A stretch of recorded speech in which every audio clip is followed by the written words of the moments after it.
So we had just gotten home from a trip. It was our first flight with our baby, and we were pretty tired, and we're driving home, and it was in the evening, so it was dark out, but we noticed as we drove past our mailbox on our way to our garage that there were papers taped up all over our mailbox. So we figured maybe we'd missed some notice about number painting or something. We didn't think much of it.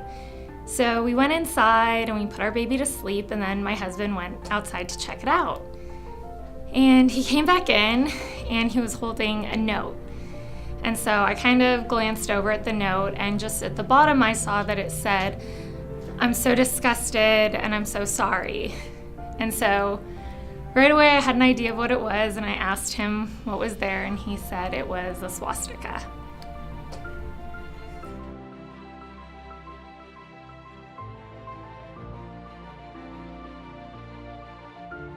I burst into tears as soon as he told me. I couldn't even go outside that night and look at it. He had taken photos on his phone, so he pulled it out and showed me, but I was just devastated. So I told him, I said, okay, well, I want to post this and show our friends and family what's going on. And he was the one who really supported me in saying, I think our community needs to know about this.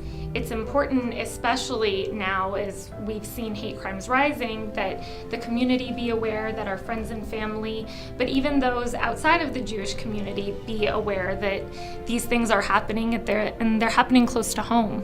ADL is obviously an amazing organization. It stands for all that is right and just in the world, and all the people who need to know about eliminating discrimination and standing up for people and their rights. And really, the mission says it all: securing fair and just treatment for all, as well as combating or fighting anti-Semitism.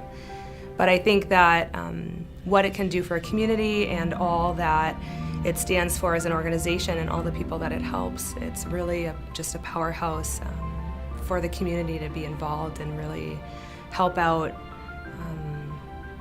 those who are oftentimes at their most vulnerable, as well as empower and get other people involved in spreading the message that does fight against hate and secure treatment, just treatment for all.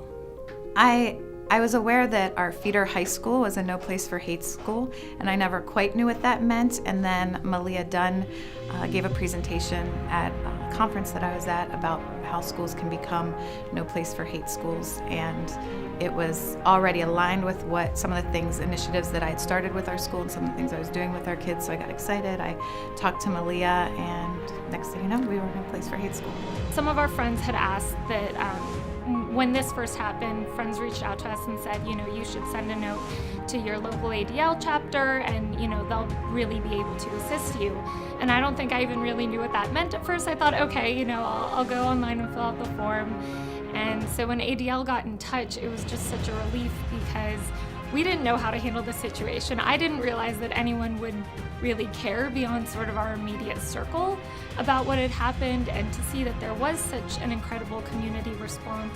It was overwhelming, but I couldn't imagine having gone through that without the support of ADL.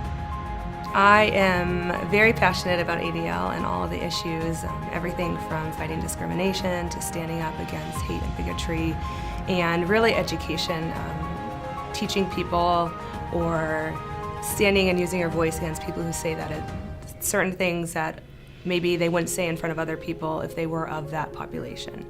I feel really connected because it's what is in my core and my values and beliefs that I really stand up for.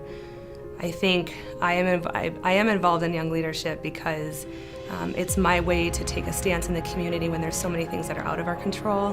What it means to be a no place for hate school is that our whole community is aligned with the values of acceptance, inclusion, and really understanding what diversity means and what acceptance means.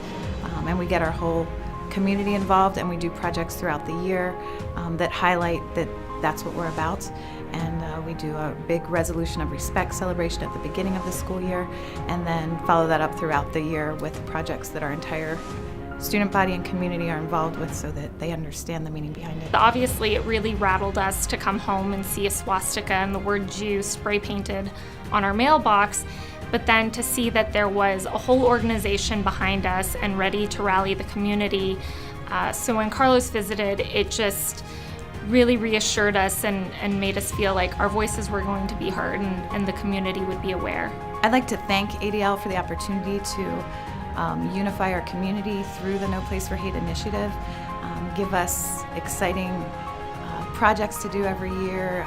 The students get to show their creativity, they come up with the ideas, and it really empowers and unifies our community. And so I thank ADL for that opportunity to provide that to our students, family, and whole community. I just appreciate that everything that ADL has done for us, but since this happened and we've really gotten to see what ADL does in the community, we're so proud of what ADL does for the Jewish community and for those whose voices are maybe not heard or are trying to be silenced. I think especially in this day and age, it's so important that those vulnerable people in our community really have that strong support, and for that we're so grateful for ADL.